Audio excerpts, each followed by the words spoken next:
सारी बहन भी चोर। আজকে ফেসবুকে একটা স্ট্যাটাস দেখলাম, ইফতারের পর নামাজ শেষে বউকে 2 মিনিট বুকে জড়িয়ে শুয়ে থাকলে নাকি সারাদিনের ক্লান্তি দূর হয়ে যায়।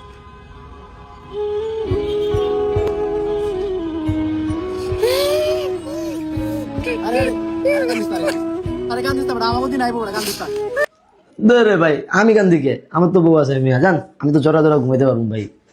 না না, মানে তোর বউ আছে তো কি, তুই তোর বউকে জড়িয়ে ধরে ঘুমাবি না পুটকি মারাবি, ওটা তোর ব্যাপার। তুই এবার ভিডিওতে এসে বলবি, মানে এইসব নিব্বা নিব্বিগুলো না দেখে আমার মানে ঝাড় গরম হয়ে যায়। মানে ভিডিওতে এসে এরকম যাতা বলবে যে তুই বাড়ির লোকও কেউ কিছু দেখে না, মানে এত কম বয়সে তো বিয়ে করে নিয়েছে। মানে ইসলামে আমি এটা সাপোর্ট করি যে কম বয়সে বিয়ে করাটা ঠিক, বাট ভিডিওতে এসে ভাই জড়িয়ে ধরে ঘুমাবো করবো রিয়াকশন দেয়, আরও আমার মাথা গরম হয়ে বালছাল দেখে। এদের ভিডিও ভাই কার কেমন লাগে আমি জানি না, বাট এদের ভিডিও দেখলে না আমার একদম সহ্য হয় না, এদেরকে দেখলে আমার রক্ত গরম হয়ে যায়।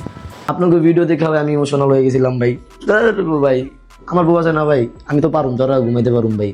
জান মিয়া আপনারা সিঙ্গেল মিয়া, চলো মিয়া ফালতু মিয়া কান দেয়া দিছে ডাইরেক্ট।